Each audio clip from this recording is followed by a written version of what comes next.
The African delegates thought they were testing product samples when they cornered South Korea's most feared mafia boss in his private suite. But Seo Junwoo hadn't moved from his chair, hadn't flinched, hadn't even blinked, because something far more dangerous had just walked through his door. The curvy woman with fire in her eyes and a translator's badge around her neck had frozen him mid-threat, and for the first time in his blood-soaked career, the man who controlled Seoul's underworld couldn't control the way his heart had just restarted. Welcome to Afrokorea TV, please like, share and subscribe. Seo Junwoo had killed his first man at 17, and built an empire on the graves of everyone who'd underestimated him. At 32 he controlled half of Seoul's underground trade routes, owned politicians like pets, and made grown men weep with a single glance. His penthouse suite at the Shilla Hotel was a fortress of marble and bulletproof glass, decorated in minimalist grays and blacks that matched the coldness everyone assumed lived in his chest. Tonight's meeting was supposed to be routine. African businesswomen interested in his import connections, vetted 3 times by his security team, permitted only because they'd brought enough money to make the inconvenience worthwhile. But routine shattered the moment she walked in. Mercy Okonkwo was not what he expected. The dossier his men had compiled showed a linguistics graduate, fluent in 7 languages, hired as the delegation's translator because of her expertise in Korean business protocol. What the file hadn't captured was the way she moved. Confidence wrapped in curves that made his throat dry. Her body a masterpiece of soft lines and dangerous beauty that had no business in his world. She wore a navy blazer and pencil skirt that should have been professional, but instead made him think of unwrapping presents he had no right to touch. Her natural hair was pulled back in an elegant bun, revealing a face that combined strength and softness in proportions that made his hands grip the armrests of his chair. Junwoo didn't react to beauty anymore. He'd been surrounded by it his entire adult life, models, actresses, heiresses throwing themselves at his feet, hoping to tame the monster or claim his fortune. He'd betted some, ignored most, forgotten all of them. Physical attraction was a biological response he'd learned to control the same way he controlled every other weakness. So he didn't understand why his heart was suddenly beating too fast. The delegation's leader, a sharp-eyed woman named Chioma, began her pitch in English. Mercy translated smoothly into Korean, her voice like warm honey cutting through the cigarette smoke that lingered despite the room's ventilation system. Junwoo barely heard the words, something about textiles and shipping routes, because he was too busy trying to identify what was happening inside his chest. It felt like drowning and breathing for the first time simultaneously. It felt like being unmade. Mr. Seo, Mercy said, speaking directly to him for the first time, her Korean perfect but accented in a way that made his name sound like a prayer. Ms. Chioma would like to know if you could provide samples of the quality we'd be receiving before we finalize any agreements. Junwoo's second-in-command, Minho, moved to respond, but Junwoo raised one hand slightly, enough to silence him. He leaned forward in his chair, his dark eyes locked on Mercy's face, watching the way her pupils dilated slightly when his attention focused on her. Good. She felt it too. Whatever this impossible thing was crackling in the space between them. Samples can be arranged, Junwoo said quietly, his voice a low rumble that made Mercy's breath catch audibly. But I don't typically entertain requests that question the reputation I've spent 15 years building. Mercy translated for Chioma, but her eyes never left his. There was no fear in her gaze, only curiosity and something that looked dangerously like challenge. Most people couldn't hold his stare for more than 3 seconds before their survival instincts kicked in and forced them to look away. Mercy held it for 10, then 12, then 15 seconds that felt like drowning in warm dark water. With respect, Mr. Seo, Mercy said slowly, still in Korean, my employer has flown 8,000 kilometers and committed substantial resources to this potential partnership. Surely you can understand why we'd want to verify quality before we invest further. The room went silent. Minho's hand drifted toward the weapon concealed under his suit jacket. The other guards shifted, reading their boss's body language for signs of incoming violence. Nobody questioned Seo Junwoo in his own territory. Nobody implied his word wasn't sufficient. Nobody lived to tell about it when they tried. But instead of rage, Junwoo felt something that might have been amusement if he remembered how to feel such things. This woman with her perfect posture and devastating curves had just politely told him to prove himself. And his treacherous body responded with interest instead of fury. He wanted to see what she'd do if he called her bluff. He wanted to see what she'd look like with that careful composure shattered. He wanted to see what she'd look like in his bed, in his life, wearing his name and carrying his children, and the intensity of that want should have terrified him. It didn't. It felt like waking up. Can I test it? Mercy added, gesturing toward the product samples Minho had prepared.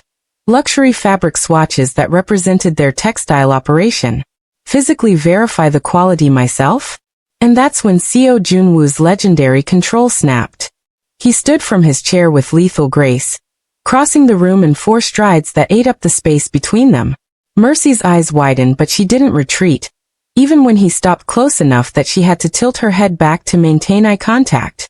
She smelled like shea butter and something floral he couldn't name, and the scent went straight to the part of his brain that had apparently forgotten he was dangerous. You want to test it?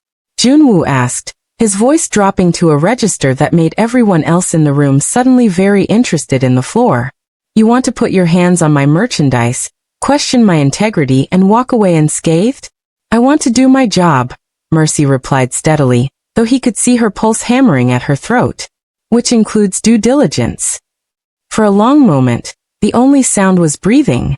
Then Junwoo did something he'd never done before. He smiled. Not the cold slash of intimidation he used on enemies, but something real and sharp and possessive that made Mercy's breath stop entirely. He reached past her, close enough that his arm brushed her shoulder, and pulled several fabric samples from the display case. Then he pressed them into her hands, his fingers lingering against her wrists for a heartbeat too long. Test whatever you want, he said softly, only for her. But understand this. The moment you touched my product, you became my responsibility. Nothing happens to you while you're in my territory. Nothing touches you that I don't approve. And if anyone, his eyes cut to the men lining the walls, makes you uncomfortable, I'll remove their ability to breathe. Permanently. Later that night, Mercy couldn't sleep.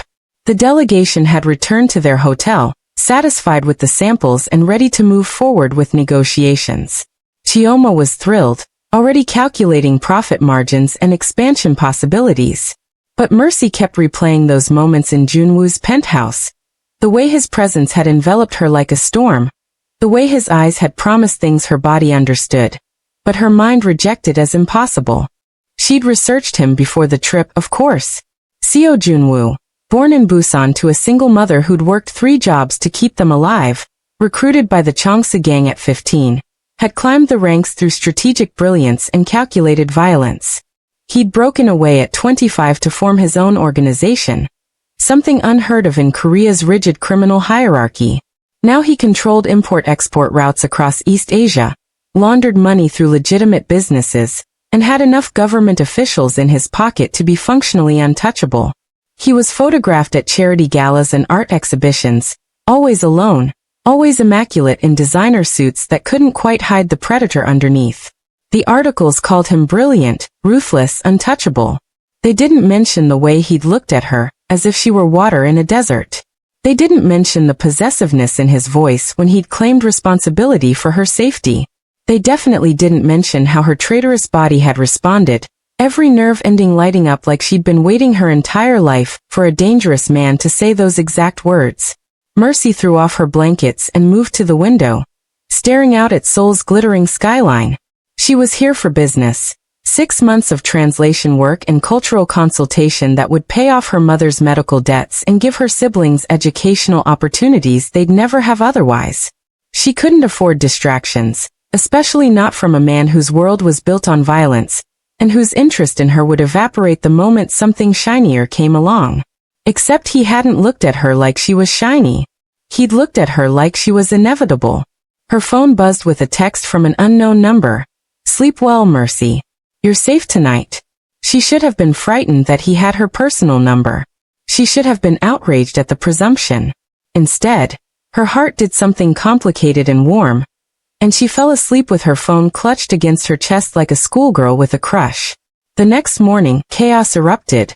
Mercy arrived at the delegation's temporary office to find Chioma in a heated phone conversation, Three of her colleagues arguing in rapid ebo, and papers scattered everywhere like a bomb had gone off. Apparently, a competing Korean firm had discovered their negotiations with Junwoo's organization, and was threatening to destroy the deal by spreading rumors about the African delegation's financial stability and business ethics. "We're ruined," Chioma said flatly when she ended the call. "They're telling everyone we're scammers, that we have no capital, that we're using CEO's name to leverage deals we can't fulfill. Our other meetings have been cancelled. Our investors are getting cold feet. What can we do?" Mercy asked, already dreading the answer. "Nothing," Chioma said bitterly. "Unless we can get someone powerful enough to vouch for us publicly. Someone whose word carries enough weight to override corporate racism and smear campaigns." She laughed without humor. "Basically, we'd need CEO Junwoo himself to announce he's backing us. Which will never happen because men like him don't risk their reputations for business partners they've met once." Mercy's phone buzzed again. "I heard about your problem. Come to my office. Alone. Now." She should have been suspicious of how quickly he'd learned about their crisis. She should have questioned why he was summoning her specifically. But Mercy had grown up in Lagos, where you learn to recognize genuine opportunity when it presented itself. And something in her bones said that CEO Junwoo was either their salvation or a danger she'd willingly accept. 40 minutes later, she stood in his actual office, not the hotel suite, but his legitimate business headquarters in Gangnam. The building was sleek and modern, all glass and steel, the kind of place where billion-dollar deals happen before lunch. His personal office occupied the entire top floor, with floor-to-ceiling windows offering a view of Seoul that probably cost more than her family's house. Junwoo stood at those windows, hands in his pockets, looking every inch the CEO his public persona claimed him to be. He wore a charcoal suit that had definitely been custom-made to accommodate his lean, dangerous frame, and his dark hair was styled in a way that probably looked effortless but certainly wasn't. When he turned to face her, Mercy's breath caught at the intensity in his expression. "Your competitors are the Hanseong Group," Junwoo said without preamble. "They've done this before. Identify foreign businesses trying to enter the Korean market, then destroy their credibility before they can establish partnerships. Usually works because most international firms don't have the resources to fight back." "You're very well informed," Mercy said carefully. "I'm always well informed about things that concern me." He moved closer, and Mercy forced herself not to retreat. "Your delegation's failure concerns me. Your distress concerns me more." "We've only met once," Mercy pointed out, proud that her voice remained steady. "Why would our business problems concern you?" Junwoo stopped directly in front of her, close enough that she could see the darker flecks in his brown eyes, close enough that his cologne, something expensive and woody, wrapped around her senses like a claim. "Because you're mine," he said simply, as if this were an established fact rather than an insane declaration from a man she barely knew. "I decided that the moment you challenged me in my own territory and didn't flinch when I tried to intimidate you. So your problems are my problems now." "I'm not," Mercy started, but he pressed one finger gently against her lips, the touch so shockingly intimate that her words dissolved into breath. "I'm going to issue a public statement today," Junwoo continued, his finger still resting against her mouth, making rational thought nearly impossible. "I'll announce that my organization is entering an exclusive partnership with your delegation, backed by my personal guarantee. The Hanseong Group will back off immediately, because they know better than to compete with me. Your other meetings will be rescheduled, your investors will return, and your deal will proceed exactly as planned." "Why?" Mercy whispered against his finger. "Because I can. Because I want to. Because watching you succeed makes me feel things I thought I'd buried with my conscience years ago." His eyes burned into hers. "And because I'm claiming you, Mercy Okonkwo, and I protect what's mine. Always." Before she could respond, before she could process the possession in his voice, or the way her body was responding like it recognized some truth her mind refused to accept, Minho appeared in the doorway. "Boss," he said urgently, "the Jang brothers are here. They know about the African deal and they're not happy." Something dangerous flickered across Junwoo's face. "Tell them I'm busy. They brought 15 men. They're making a scene in the lobby." Junwoo's jaw tightened, But when he looked back at Mercy, his expression softened into something almost gentle.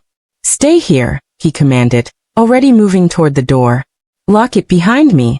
Don't open it for anyone except me. Understand?" "What's happening?" Mercy demanded, fear finally cutting through the haze of attraction. "Nothing you need to worry about," Junwoo said, pausing at the threshold. "Just some people who need to be reminded of boundaries." He was gone before she could argue, and Mercy locked the door with trembling hands. Through the glass walls, she could see Junwoo and Minho entering the elevator, surrounded by additional guards who'd appeared from nowhere. Whatever was about to happen in that lobby, it wouldn't be a polite business disagreement. 30 minutes passed like hours. Mercy alternated between pacing and checking her phone, where a quick internet search explained that the Jang brothers controlled Seoul's southern territories and had a reputation for violent enforcement of their interests.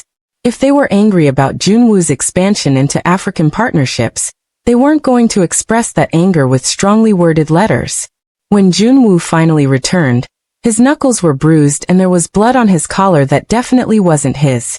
But his eyes were calm, almost satisfied, and he smiled when he saw Mercy's relieved expression.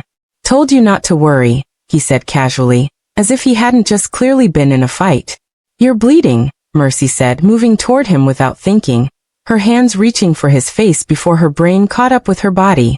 Junwoo caught her wrists gently, his thumb stroking her pulse points with devastating tenderness. "Not my blood," he assured her. "And the Jang brothers won't be bothering anyone again. They've agreed to retire to the countryside, effective immediately." "You could have been hurt," Mercy said, and was horrified to hear how shaky her voice sounded. "I've survived worse," Junwoo replied, then pulled her closer until they were pressed together in a way that should have been inappropriate but felt inevitable. "But I appreciate your concern. I appreciate everything about you, actually. The way you stand your ground. The way you translate not just words but meaning. The way you smell like home even though I've never had one.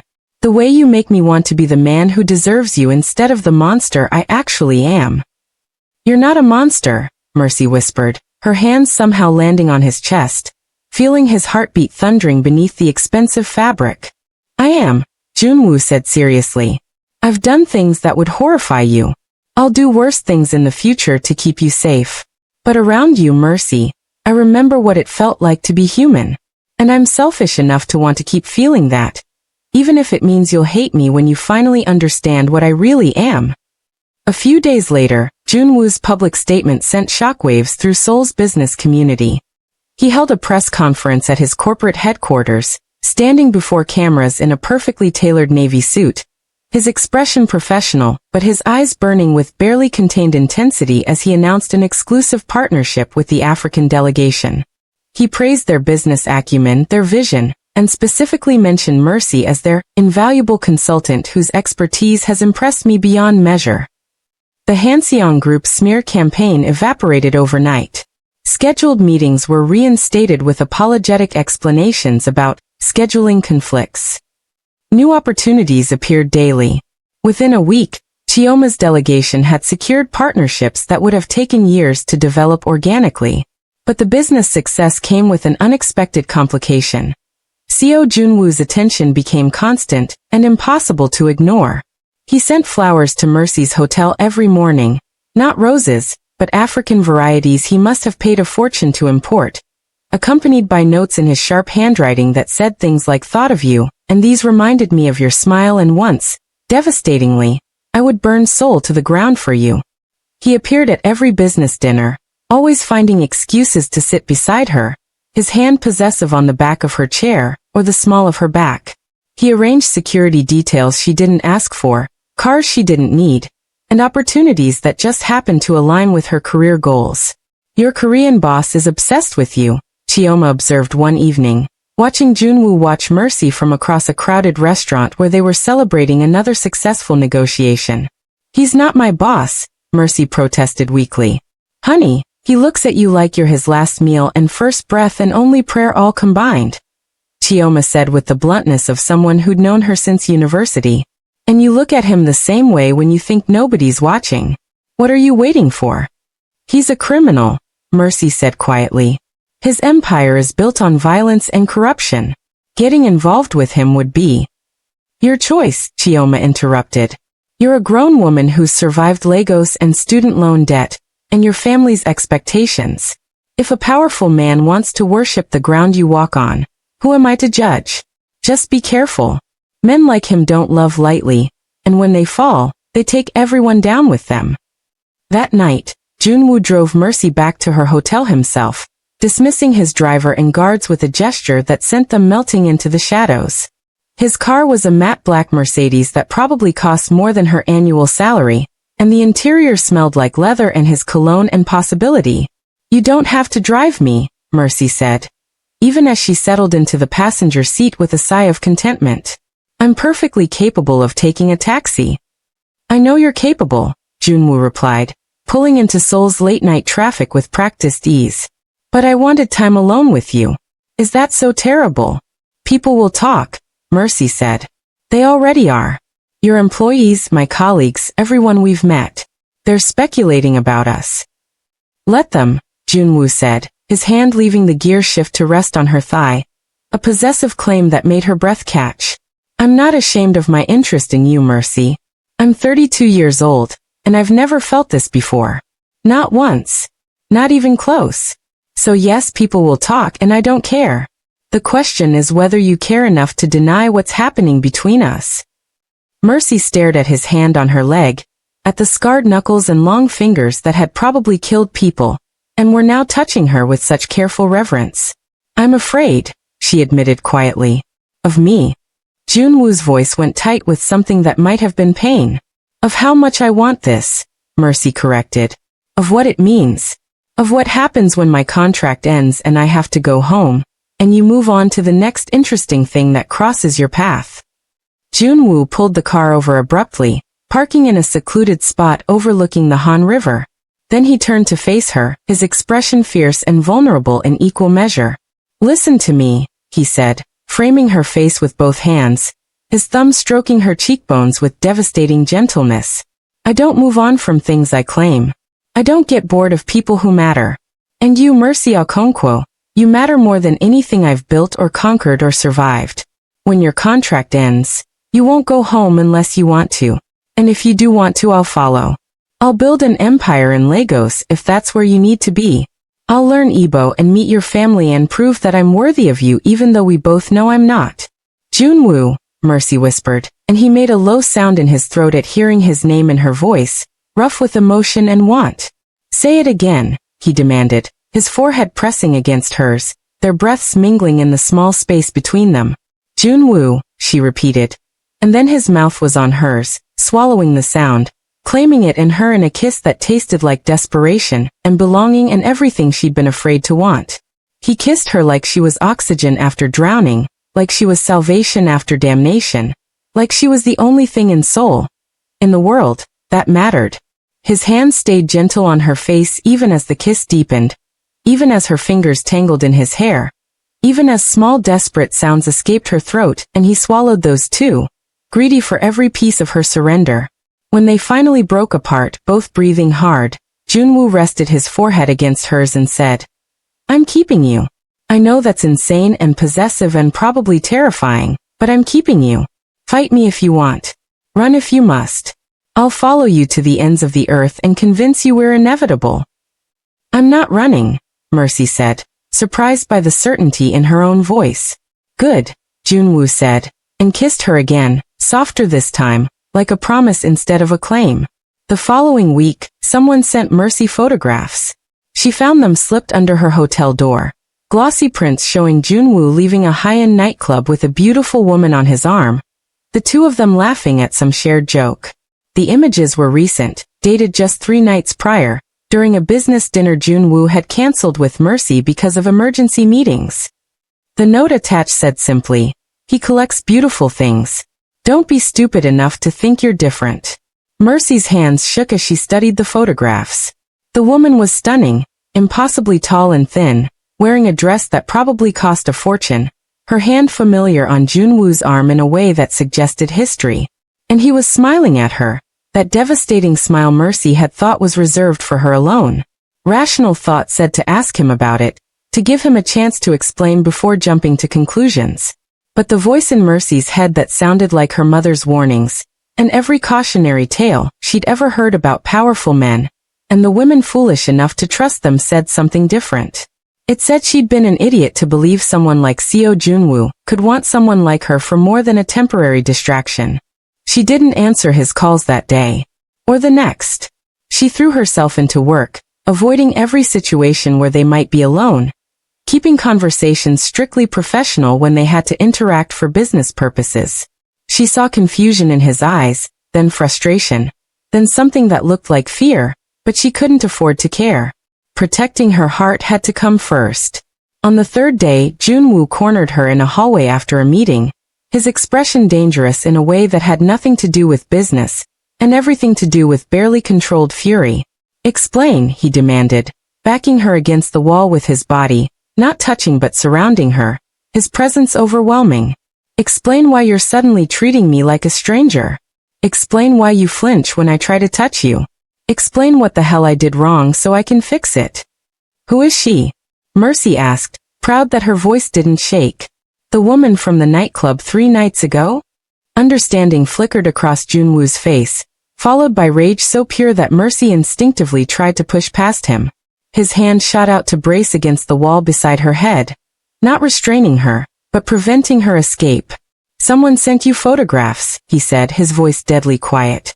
"Someone violated your privacy, manipulated evidence, and tried to destroy what we're building. And instead of asking me about it, instead of trusting what you know about me, you decided I was guilty and shut me out. Were you with her?" Mercy demanded, anger rising to match his. "Yes," Junwoo said bluntly, and Mercy's heart cracked. "I was with her at that nightclub. Would you like to know why? Would you like to know the context that whoever sent you those photographs deliberately omitted?" Mercy said nothing, just stared at him with hurt and fury warring in her expression. "Her name is Song Hana," Junwoo said, each word deliberate and cold. "She's the sister of a man who used to work for me. A man who was killed by the Jang brothers 2 years ago during a territorial dispute. I've been supporting her financially since his death because it was my war that made her a widow. I meet with her monthly to ensure she has everything she needs. That's all. That's the relationship some bastard tried to weaponize against us." "You should have told me about her," Mercy said, but her anger was deflating, replaced by shame. "Why?" Junwoo asked, still caging her against the wall, his eyes burning into hers. "Why do I owe you explanations about every person in my past or present when you've decided not to trust me? Trust works both ways, Mercy. I've given you access to my world, my business, my goddamn heart, and at the first test, you believed the worst of me." "I was scared," Mercy admitted, tears threatening. "I was scared because I'm falling for you so fast it terrifies me. And those photographs looked like confirmation of every fear I've had about getting involved with someone like you." The fury drained from Junwoo's expression, replaced by something raw and vulnerable. "Someone like me," he repeated softly. "A criminal. A monster. Someone who doesn't deserve you. Someone powerful," Mercy corrected, reaching up to touch his face, her fingers trembling against his cheek. "Someone used to getting everything he wants. Someone who could break me without even trying." "I would never," Junwoo started, but Mercy pressed her fingers against his lips, mirroring what he'd done to her days ago. "I know," she whispered. "I know that now. I'm sorry. I should have asked you first. I should have trusted what I've seen and felt instead of letting doubt win." Junwoo caught her hand, pressing a kiss against her palm with such tenderness that her tears finally spilled over. "I'm going to find whoever sent you those photographs," he said against her skin. "And I'm going to make them regret ever looking at you sideways. But first, I'm going to take you somewhere we can talk without interruption. Somewhere I can prove that you're the only woman I see, the only woman I want, the only woman who matters. Come with me, Mercy. Trust me." She should have said no. She should have insisted on maintaining professional boundaries, on protecting her heart, on being sensible and cautious and smart. Instead, she heard herself say, "Okay." Junwoo took her to his private residence. Not the penthouse hotel suite where they'd first met, but his actual home. A traditional Korean house hidden behind modern security in one of Seoul's most exclusive neighborhoods.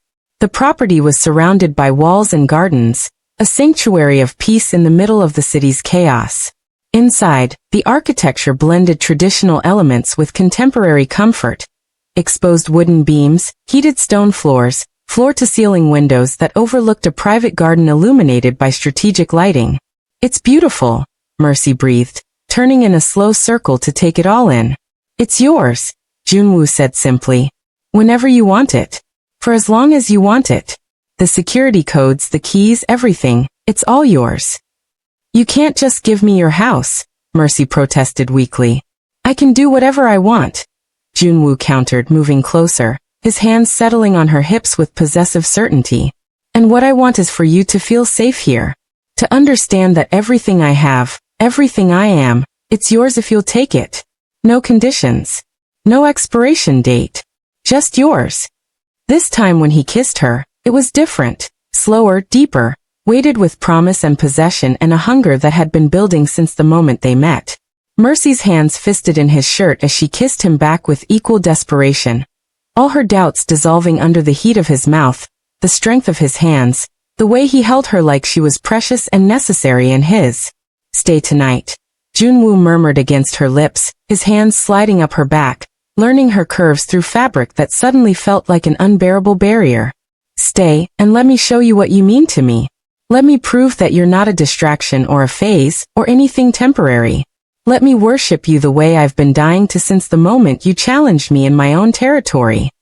Mercy nodded, beyond words, beyond rational thought, beyond anything except the certainty that this man, this dangerous, powerful, impossibly tender man, was worth every risk.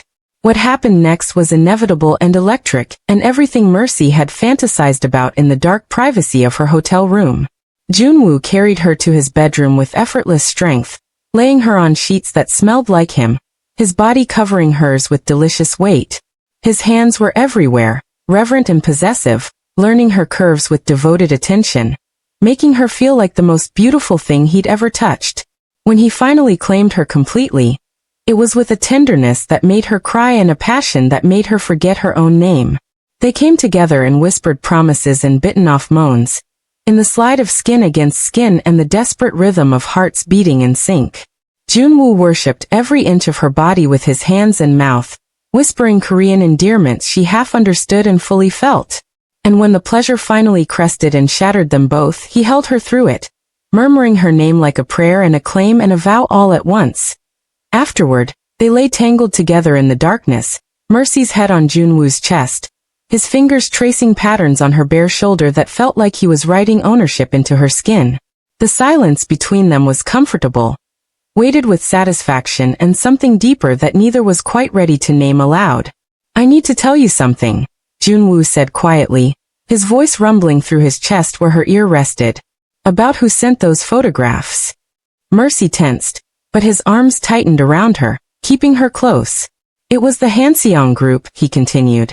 "Specifically their CEO's nephew Kim Tae-min. He's been interested in expanding into African markets himself, and my partnership with your delegation blocked his access. The photographs were meant to drive a wedge between us, make you distrust me enough to leave Seoul, which would destabilize your team's negotiations." "How do you know it was him?"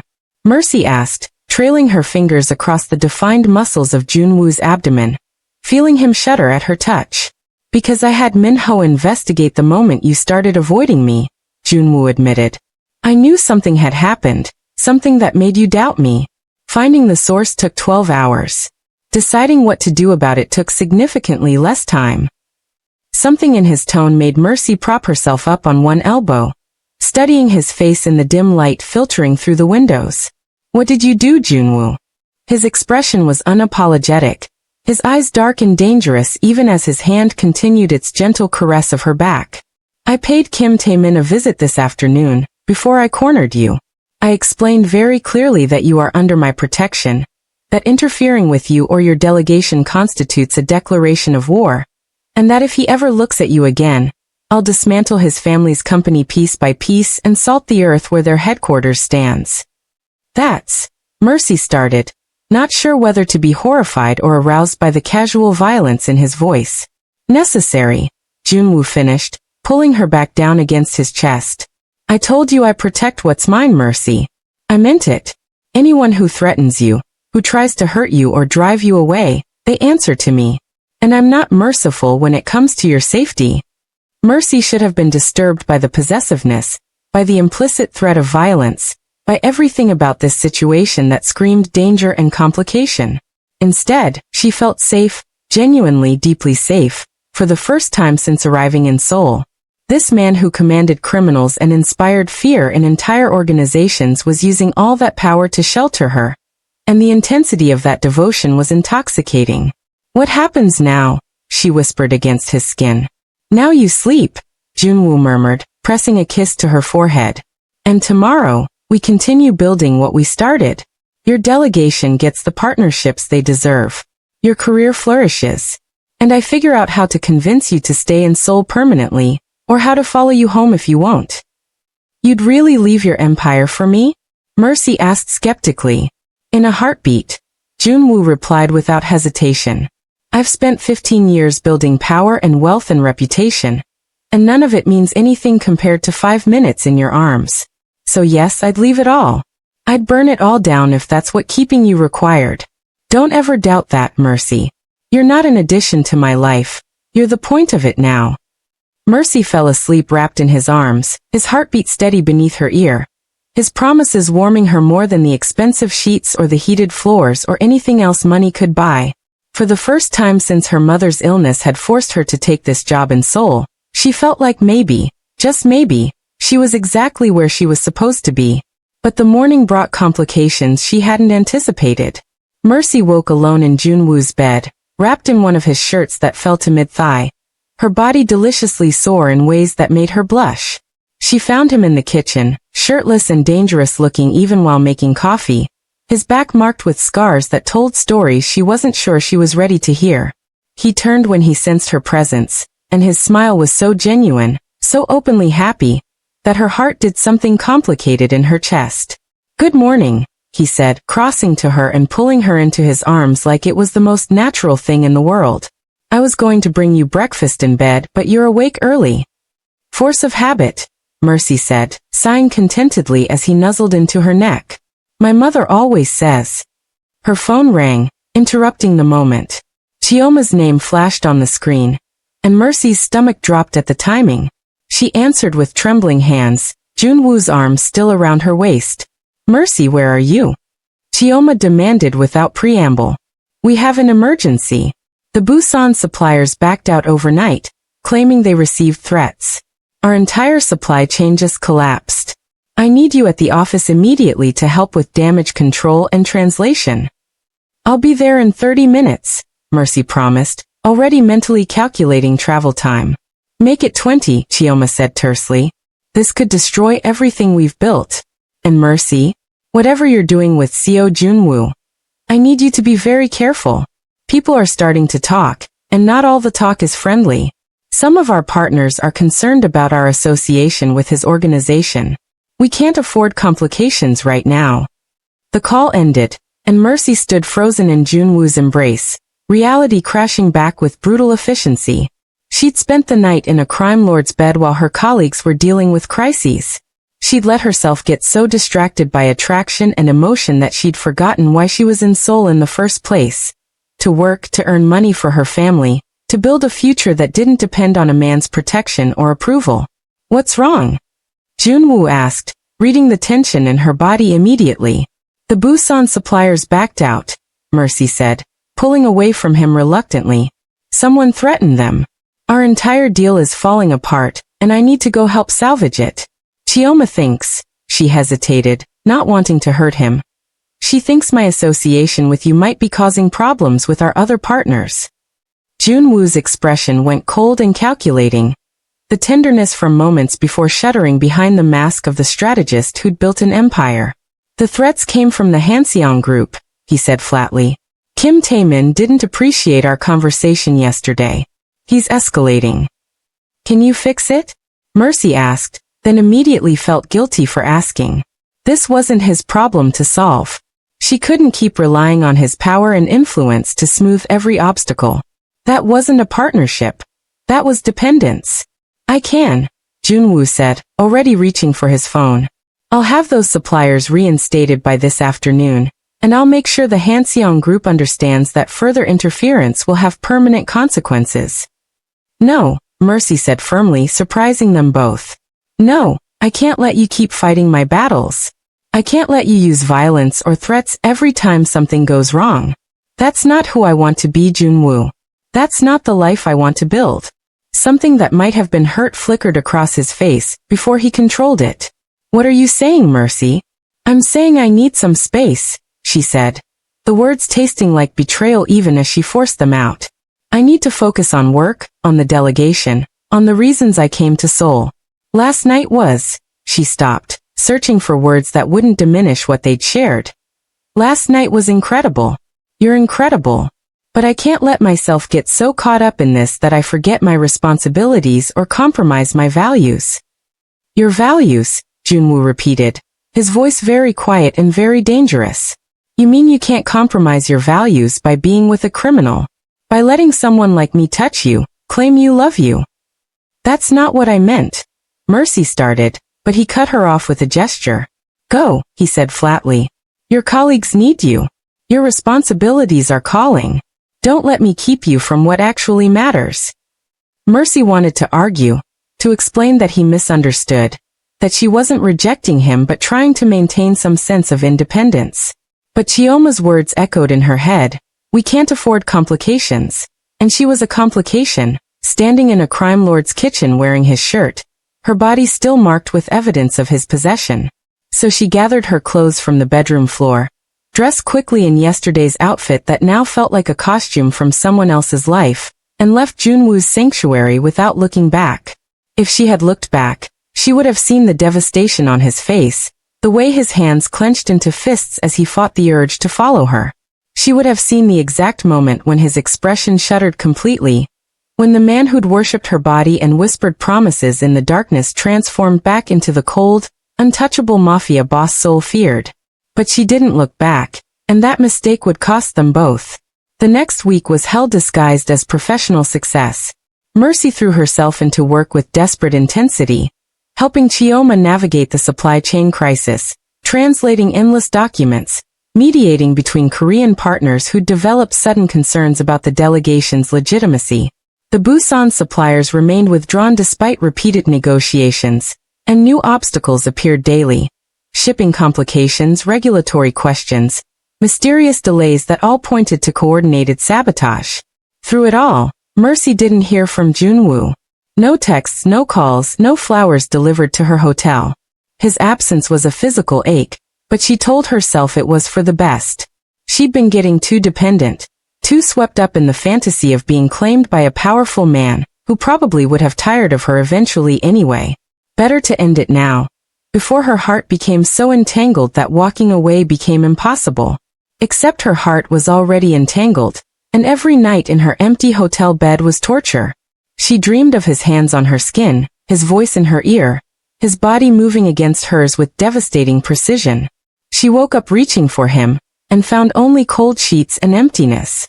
And during the day, she caught glimpses of him at a distance, leaving business meetings, climbing into his Mercedes, surrounded by guards, but he never approached her, never acknowledged her presence beyond the briefest eye contact that felt like being stabbed. You look terrible, Chioma observed on Friday evening, after another frustrating day of negotiations that went nowhere. When's the last time you ate something that wasn't coffee? I'm fine, Mercy lied, staring at her laptop screen without really seeing the contract terms displayed there. You're not fine. You're heartbroken and exhausted and running yourself into the ground. Chioma closed Mercy's laptop with deliberate firmness. Whatever happened between you and Seo Junwoo, fix it. Because this version of you, the one who flinches every time someone mentions his name, is miserable. He's probably already moved on, Mercy said, proud that her voice remained steady. Men like him don't pine. They find the next interesting thing, and forget the last one existed. Is that what you really think? Chioma asked gently. Because I've seen the way he looks at you, Mercy. That man isn't moving on. He's suffering just as much as you are. He's just better at hiding it. Before Mercy could respond, her phone rang with an unknown number. She answered cautiously, and Minho's voice came through tight with urgency. Ms. Okonkwo, you need to come to the Gangnam office immediately. It's about the boss. What happened? Mercy demanded, already grabbing her jacket, her heart racing with fear. Is he hurt? Just come, Minho said, and disconnected. Mercy ran. She abandoned Chioma with a shouted explanation, caught a taxi that couldn't move fast enough through Seoul's evening traffic, and burst into Junwoo's office building 20 minutes later. The lobby was eerily empty, the usual security presence replaced by a skeleton crew who waved her through without question. The elevator seemed to take forever, and by the time she reached the top floor, her hands were shaking. Minho met her at the elevator doors, his expression grim. He's in his office. He's been there for 3 days straight.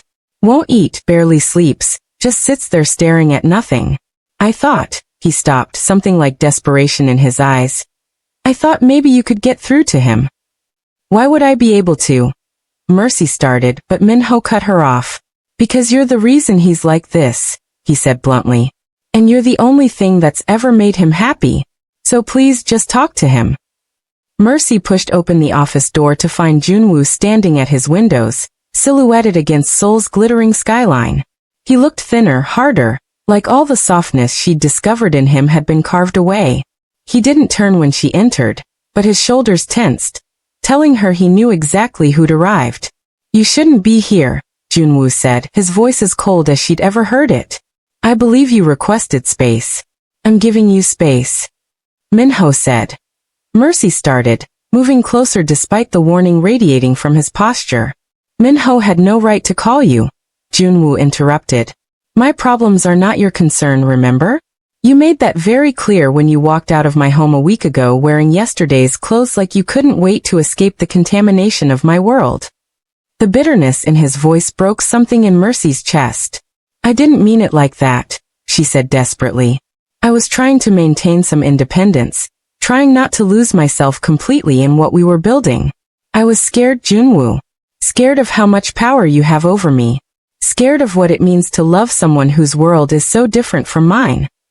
Love, Junwoo repeated, finally turning to face her. His eyes were hollow, empty of the warmth that had made her feel like the center of his universe. You love me, but you can't bear to be associated with me. You love me, but you're ashamed of what I am. You love me, but not enough to actually choose me when it gets difficult. That's not fair, Mercy protested, tears threatening. You know what you do, Junwoo. You know the violence and corruption that built your empire. I can't just ignore that because the sex was good, and you make me feel things I've never felt before. Good, Junwoo said flatly. The sex was good. That's a very clinical assessment of what happened between us. I'm glad to know where I stand. Stop putting words in my mouth, Mercy shouted, her composure finally shattering. Stop acting like I'm the villain here when all I did was try to protect myself from getting completely destroyed when you inevitably got bored and moved on to someone who fits your world better. You think I'd get bored of you? Junwoo asked, something dangerous flickering to life in his dead eyes. You think what I feel for you is some passing fascination that would fade like every other shallow thing in my life? I don't know. Mercy cried. I don't know anything except that I'm terrified and in love and completely out of my depth, and I don't know how to navigate a relationship with someone who could literally kill people who displease him. I would never hurt you, Junwoo said, closing the distance between them in 3 strides, his hands framing her face with desperate intensity. Never. Not in any world, not under any circumstances, not even if you begged me to. Everything I've done, every threat I've made, every line I've crossed, it's been to protect you, to keep you safe, to make sure nothing in my dark world touches you except the parts one can make beautiful. I know that, Mercy whispered, her hands covering his where they cradled her face. Rationally, I know you'd never hurt me. But emotionally, Junwoo, I'm drowning. You're so intense, so consuming, so absolutely certain about us when I'm still trying to figure out if this is real, or just some insane chemistry that'll burn out once the novelty wears off. It's real, Junwoo said fiercely. What I feel for you is the most real thing I've ever experienced. And it's not going anywhere. Not today, not next month, not 50 years from now when we're old and gray and you're still the most beautiful thing I've ever seen. Before Mercy could respond, before she could process the future he was painting with such casual certainty, an explosion rocked the building. The windows shattered inward in a shower of glass that Junwoo's body immediately shielded her from, covering her completely as the world erupted into chaos. Alarm screamed. Smoke poured through the broken windows. And through the ringing in her ears, Mercy heard gunfire echoing from the floors below. "Stay down," Junwoo commanded, his entire demeanor shifting into something lethal and controlled. He pulled a weapon from a hidden compartment in his desk, checked the magazine with practiced efficiency, and moved toward the door with predatory grace. "Minho," he shouted into his phone. "Report." Mercy couldn't hear Minho's response, but Junwoo's expression went murderous. "The Hanseong Group," he said flatly. "Kim Tae-min hired mercenaries to take out my headquarters. They're in the building now, working their way up." His eyes cut to Mercy, and she saw genuine fear there for the first time. "They know you're here. They're specifically looking for you." "Why would they?" Mercy started, but understanding crashed over her like ice water. She was leverage. She was the thing Junwoo cared about more than his empire, more than his reputation, more than his own life. Taking her would give them power over him that no amount of money or violence could buy. "I'm getting you out," Junwoo said, moving back to her and pulling her to her feet. "There's an emergency exit that leads to the roof. Helicopter evac is already incoming. You're leaving Seoul tonight, going back to Lagos where you'll be safe." "I'm not leaving you," Mercy said automatically. "You don't have a choice," Junwoo replied, already propelling her toward a hidden panel in the wall that opened to reveal a narrow stairwell. "I failed to protect you. I let my enemies get close enough to threaten you. That ends now. You're leaving, and I'm staying to eliminate every single person who thought they could use you against me." "Junwoo, please," Mercy begged, but another explosion cut her off, closer this time, making the entire building shudder. They ran. Upstairs that seemed to go on forever. Through smoke that burned Mercy's lungs, past doors where she could hear fighting, gunshots and screams and the sounds of violence that would haunt her nightmares. Junwoo moved with lethal efficiency, his weapon ready, his body constantly positioned between her and any potential threat. When they burst onto the roof, the helicopter was already descending, its rotors deafening. "Go," Junwoo shouted, pushing her toward the aircraft. "Minho will take you to the airport. My private jet is fueled and ready. You'll be in Lagos by morning. Come with me." Mercy screamed over the helicopter noise, clutching his shirt, refusing to let go. "Please, Junwoo, just come with me. Your empire isn't worth dying for." "You're worth dying for," Junwoo said simply, and kissed her with bruising intensity, like he was trying to memorize her taste, her feel, her existence. "You're worth everything, Mercy. Remember that." Then he physically lifted her into the helicopter, ignoring her protests, her tears, her desperate pleas for him to join her. Minho grabbed her to keep her from jumping out, and the last thing Mercy saw before the helicopter banked away from the building was Junwoo standing on that roof, weapon in hand, turning back toward the stairwell to face whatever was coming up those stairs. She screamed his name until her voice gave out, but he was already gone. The flight to the airport was a blur of tears and terror in Minho's grim silence. Mercy's phone buzzed constantly with news updates. Major incident at Gangnam Business District. Multiple casualties reported. Authorities investigating explosion at CO Enterprises headquarters. But there was nothing about Junwoo specifically, no confirmation of his safety or his fate. And that uncertainty was more devastating than any bad news could have been.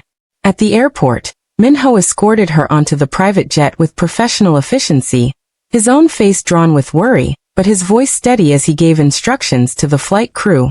As they prepared for takeoff, he handed Mercy a sealed envelope. "The boss left this for you," Minho said quietly. "In case something like this happened.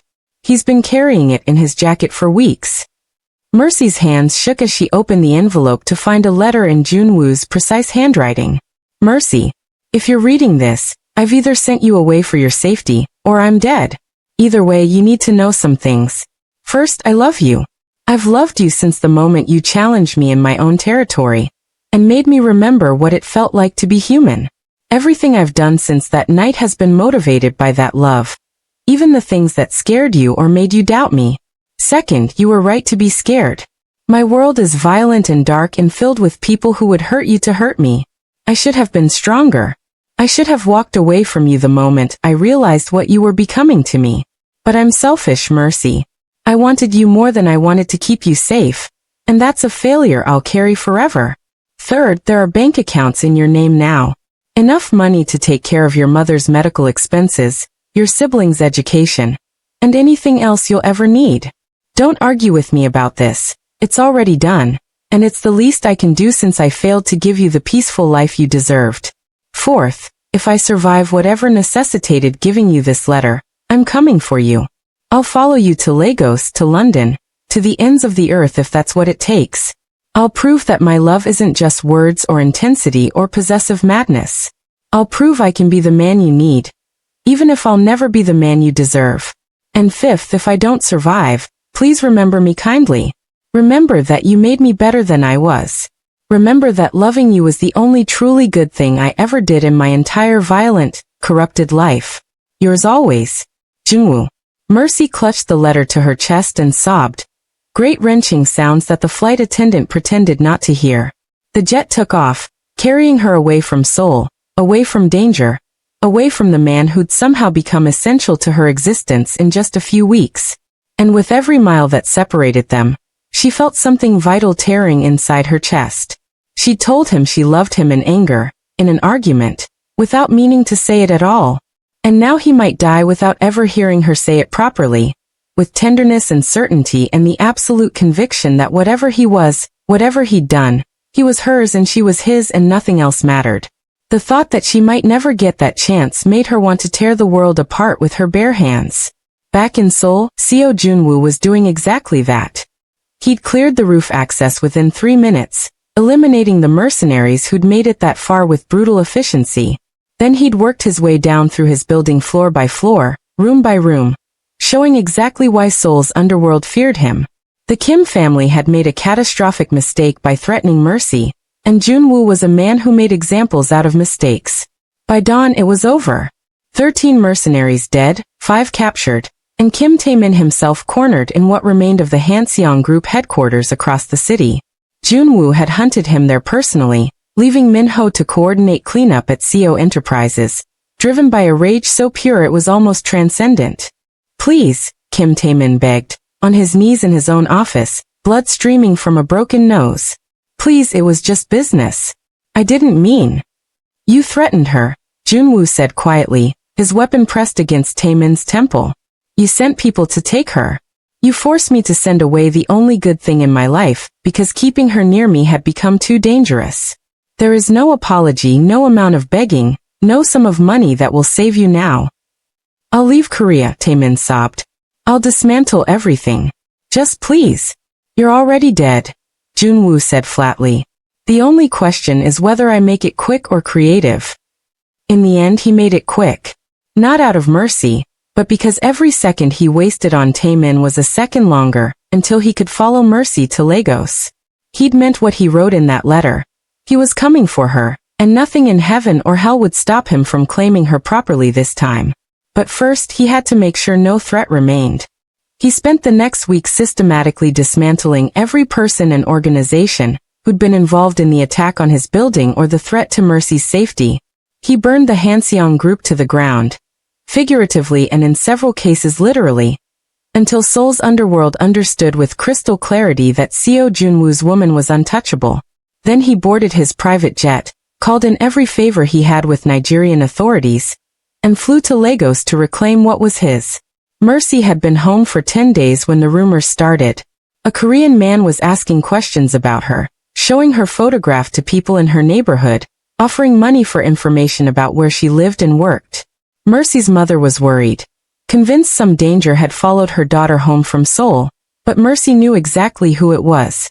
He'd come for her, just like he'd promised. She found him waiting outside her family's house on a Thursday evening, leaning against a black SUV that had no business in her middle-class Lagos neighborhood, drawing stares from everyone passing by. He wore light gray linen pants and a white shirt with the sleeves rolled up, looking somehow both out of place and absolutely perfect, his eyes scanning the street until they landed on her.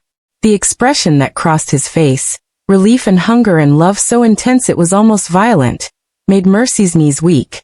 She walked toward him like she was in a dream, half afraid he'd disappear if she moved too fast. And then she was running, and he was meeting her halfway, catching her as she launched herself into his arms. "You're alive!" Mercy sobbed into his neck, her legs wrapping around his waist, her hands fisting in his hair. "You're alive and you're here and I thought. I told you I'd come," Junwoo said roughly, holding her so tightly she could barely breathe. "Did you really think anything would stop me? Death couldn't stop me, Mercy. I'd claw my way out of hell if that's what it took to get back to you." "I love you," Mercy said desperately, pulling back just enough to see his face. "I love you, Junwoo. Not your power or your protection or any of the things you think make you worthy. Just you. The man who makes terrible coffee and has nightmares he won't talk about and looks at me like I'm the only thing keeping him human. I love that man. I choose that man. I'm yours if you still want me." "If I still want you," Junwoo repeated incredulously, then kissed her with a desperation that tasted like coming home. "Mercy, I flew 8,000 kilometers because I can't breathe properly when you're not near me. I've spent the last 10 days making sure Seoul will never threaten you again. So I could come here and beg you to give me another chance. So yes, I still want you. I'll always want you. You're the only thing I've ever wanted that actually matters." "Then stay," Mercy whispered against his mouth. "Stay here with me. Not forever if you don't want to, but for now. Meet my family. Learn about my world. Let me show you there's more to life than empires and violence and power." "I'll stay as long as you'll have me," Junwoo promised. "I'll learn Ebo and eat your mother's cooking and pretend I don't notice when your siblings plot ways to test whether I'm good enough for you. I'll be whoever you need me to be, Mercy. Just don't send me away again." Meeting Mercy's family was simultaneously terrifying, and the most important thing Junwoo had ever done. Her mother, Grace, was a formidable woman who took one look at him and said, "So you're the man who made my daughter cry for 10 days straight. I hope you have a very good explanation." Her father, Emmanuel, was quieter but no less intimidating, asking pointed questions about Junwoo's intentions and financial stability that made it clear he'd done extensive research. Her 3 younger siblings, 2 sisters and a brother, treated him with suspicion that gradually thawed into curiosity as they realized he was genuinely trying. Junwoo had faced down crime lords and corrupt politicians without flinching, but nothing had prepared him for a family dinner where everyone spoke 3 languages simultaneously and expected him to keep up. He fumbled through conversations in broken English and even more broken Igbo, making mistakes that made Mercy's siblings laugh and corrections that made Grace nod approvingly. And when Emmanuel finally smiled at him, actually smiled, Junwoo felt something he'd never experienced, acceptance. "You make her happy," Emmanuel said one evening, watching Mercy teach Junwoo how to prepare jollof rice in Grace's kitchen. "That's rare and precious. Don't waste it." "Never," Junwoo promised. "She's the only good thing I've ever done. I won't waste it."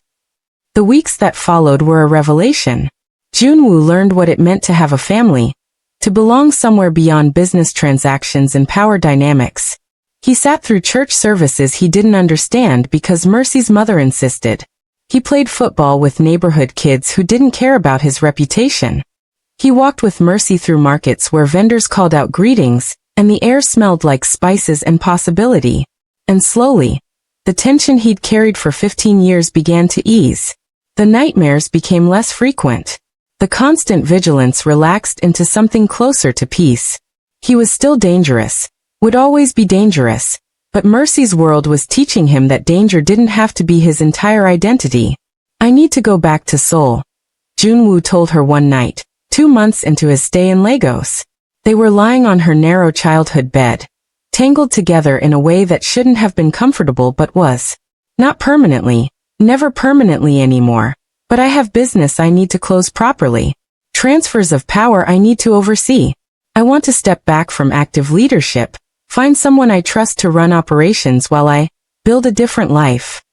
"A different life," Mercy repeated, trailing her fingers over his chest, feeling his heart beat steady beneath her palm. What does that look like?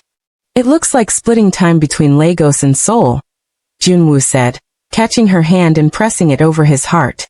It looks like legitimate business ventures I can discuss with your father without lying. It looks like children who'll never have to be ashamed of their father's legacy. It looks like you, Mercy. Every version of my future looks like you. That sounds perfect, Mercy whispered. But Junwoo, I need you to promise me something. Anything. Promise me you'll be careful. Promise me you'll come back safe. Promise me I won't spend another 10 days thinking you might be dead. I promise, Junwoo said, rolling until she was beneath him, his weight delicious and grounding. I'll come back. I'll always come back to you. You're my home now, Mercy. The only one that matters. He left for Seoul 3 days later, and the month of separation was torture for them both. But this time they talked every day.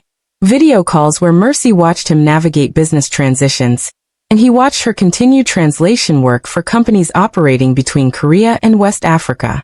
This time, the distance felt temporary rather than devastating, because they both knew it would end. When Junwoo returned to Lagos, he brought Minho with him as his best man, and a ring that had been custom-made by Seoul's finest jeweler. He proposed to Mercy on a beach at sunset, surrounded by both their worlds, her family and his most trusted people, the violence of his past and the peace of their future existing in the same space. Marry me, Junwoo said, kneeling in the sand with a ring that sparkled like starlight. Marry me and let me spend the rest of my life proving that love is stronger than power, that family matters more than empires, and that you save me in every way a person can be saved. Yes, Mercy said, tears streaming down her face as she pulled him up to kiss her. Yes, yes, 1,000 times yes. They married 3 months later in a ceremony that blended Korean and Nigerian traditions, with guests from both continents and enough security to protect a head of state. Junwoo wore traditional Korean hanbok that made him look like a prince from a drama, while Mercy wore Nigerian wedding attire that transformed her into something otherworldly. And when they exchanged vows, his in Korean and English, hers in Igbo and Korean, there wasn't a dry eye in the venue. I love you, Junwoo said in 3 languages, his voice carrying across the assembled guests. You are my heart, my home, my reason for everything good I will ever do. I vow to protect you, cherish you, and love you with everything I am for all the days of my life. I love you, Mercy replied, her voice steady despite her tears. You are my strength, my partner, my impossible miracle. I vow to stand beside you, believe in you, and build a beautiful life with you that honors both our worlds. When they kissed as husband and wife, the applause was deafening. Korean business associates who'd never imagined their fearsome boss would find love, Nigerian family members who'd prayed for Mercy's happiness, and friends from both cultures who'd witnessed something rare and precious.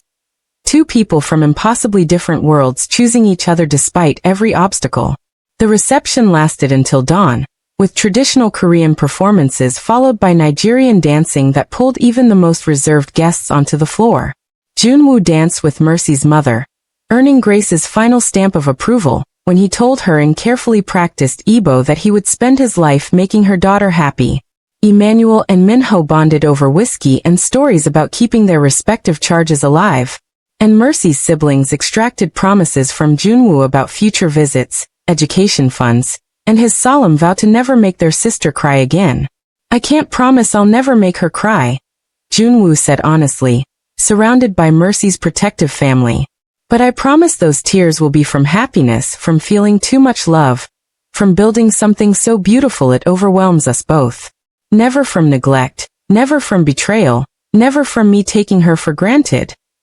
1 year later, everything changed again. Mercy discovered she was pregnant on a Tuesday morning in their Lagos home. The house Junwoo had purchased in her parents' neighborhood, large enough for their growing family, but modest enough not to isolate them from the community. She stared at the positive test for a full 5 minutes, joy and terror warring in her chest, before running to find Junwoo in his home office. He was on a video call with Seoul, managing his drastically reduced business interests with the same efficiency he'd once applied to criminal enterprises. But the moment he saw her face, he ended the call without explanation and was on his feet, crossing to her with concern darkening his features. "What's wrong?" he demanded, hands framing her face, eyes scanning her for injuries. "Are you hurt? Sick? Did someone?" "I'm pregnant," Mercy blurted out, and watched his entire world realign. Junwoo went completely still, his eyes wide with something that looked like wonder and terror and overwhelming joy all combined. He stopped, swallowed hard, tried again. "We're having a baby?" "We're having a baby," Mercy confirmed, laughing and crying simultaneously as his hands dropped to her still flat stomach with reverent gentleness.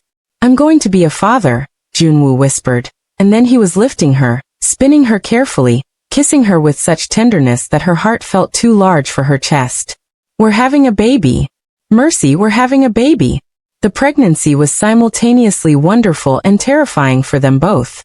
Junwoo became even more protective, hiring additional security that Mercy pretended to be annoyed about but secretly appreciated.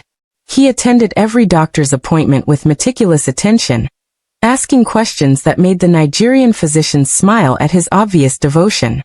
He learned about childbirth and infant care with the same intensity he'd once applied to building empires, reading books in 3 languages and driving Mercy's mother crazy with his constant requests for advice.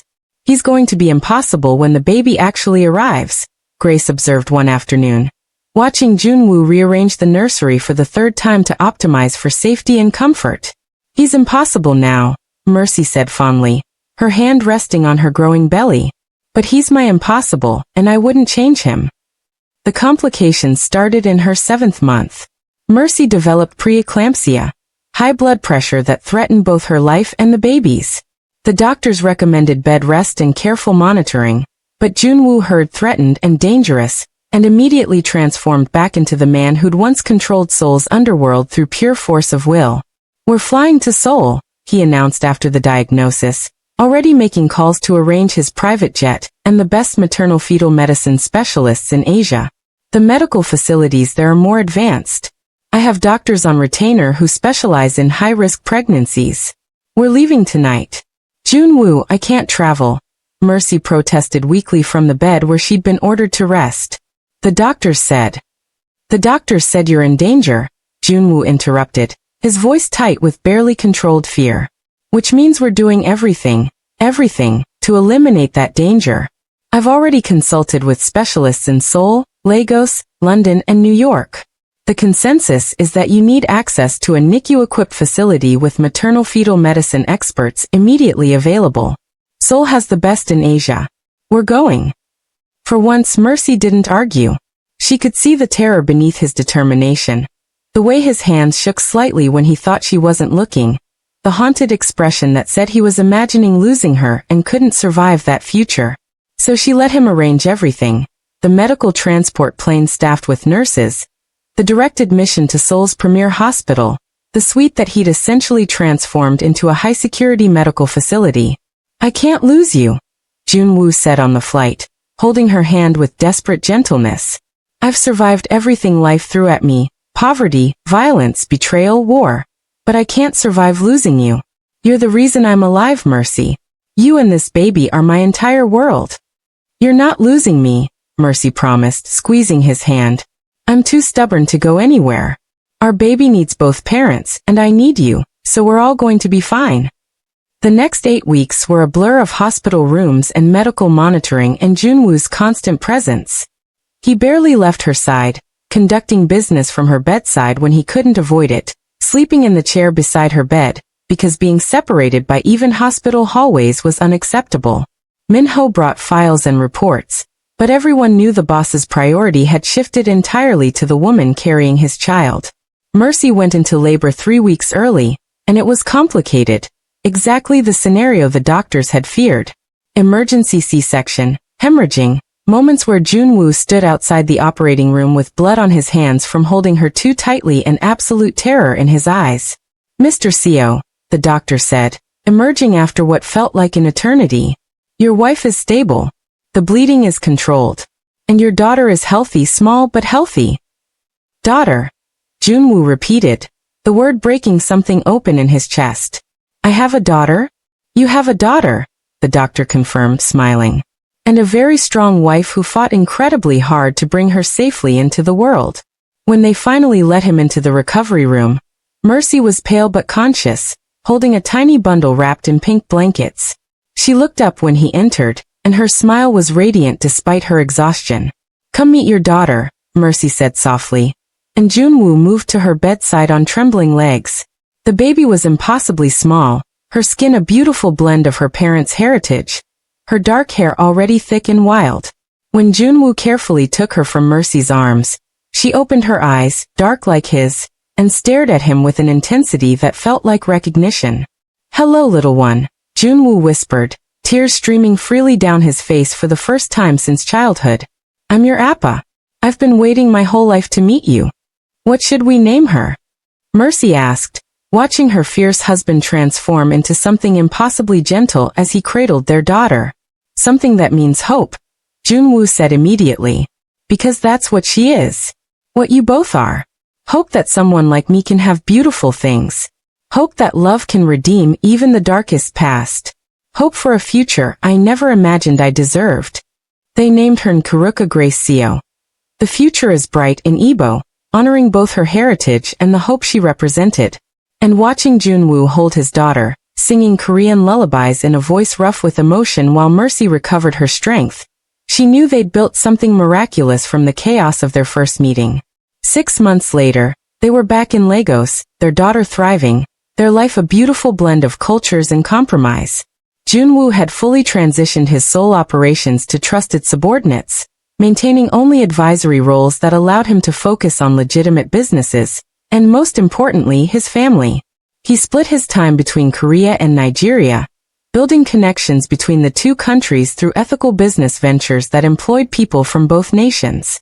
"I never thought I'd have this," Junwoo said one evening, watching Mercy nurse their daughter while her family gathered in their living room for Sunday dinner. "Family. Peace. A future that doesn't involve looking over my shoulder or planning exits from every room I enter." "You deserve it," Mercy said firmly, shifting Nkuruka to her shoulder to burp her. "You've worked hard to become the man I always knew you could be. The man who was hiding underneath all that protective violence." "I'm still that man sometimes," Junwoo admitted, his eyes following his daughter's every movement with the vigilance of someone who'd learned the hard way that safety was never guaranteed. "When I think about potential threats to either of you, I become that person again. The one who'd burn the world down without hesitation." "I know," Mercy said, reaching out to lace her fingers through his. "And I love that person too. He's part of what makes you such a good husband and father. The fierce protectiveness, the absolute certainty, the willingness to do whatever it takes to keep us safe. I just prefer when you channel it into things like researching the safest car seats and installing 14 locks on every door instead of actual violence." "14 locks is excessive," Grace called from the kitchen, having obviously been listening. "But we'll allow it because it makes him feel better." "Everything about him is excessive," Mercy's sister added with a grin. "Excessive protection, excessive devotion, excessive love. Our sister got herself an excessive man." "I did," Mercy agreed, watching her husband. This impossible man who'd traveled 8,000 kilometers because he couldn't breathe without her, hold their daughter with such careful reverence. "And I wouldn't change a single thing." As the sun set over Lagos, painting their home in shades of gold and amber, Seo Junwoo looked around at the life he'd built from the ashes of his violent past.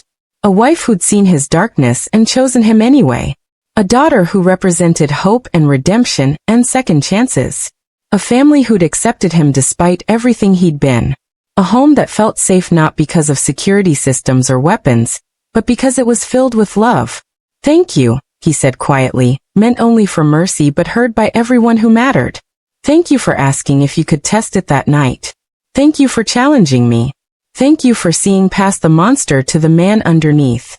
Thank you for saving me." "You saved yourself," Mercy corrected, rising carefully with their daughter in her arms to kiss him soundly. "I just gave you a reason to try." "You gave me everything," Junwoo said, gathering both his girls into his arms, his heart so full it felt like breaking and mending simultaneously. "Everything that matters. Everything I am. Everything I'll ever be."